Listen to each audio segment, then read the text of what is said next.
चालू नहीं कि वाणिज्य प्रतिष्ठान गृह भल चालू नहीं सुना बेपार हो अलंकार दुकान हो रूपा दुकान हो बा तेजराती दुकान हो जदि भल चालू नहीं गराक आसुना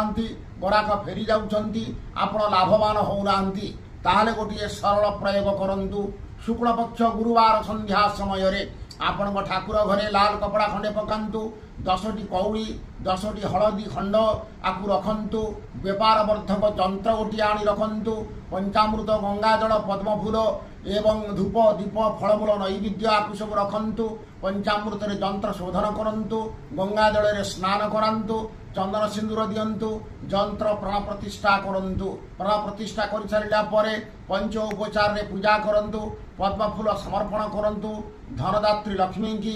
एवं लक्ष्मी का पंचोपचार रे पूजा कर सारा पर साष्टांग प्रणाम करंतु तापरे कौड़ी एवं हलदी खंड को लाल कपड़ा रे बांधी दियंतु तापर दिन आपण प्राप्त समय स्नान सारी व्यापार वर्धक जंत्र को आपणकर वाणिज्य प्रतिष्ठान गृहर ईशान्य कोण में रखंतु एवं कौड़ी एवं हलदी खंड को बांधिकी आपणकर कैश बाक्स रखंतु देखिए आपण व्यापार वर्धन वर्धित हब एवं ग्राहक प्रबल आसवे बिक्री हम एवं आपण लाभवान हेबे यह ही शास्त्र निर्देश रही।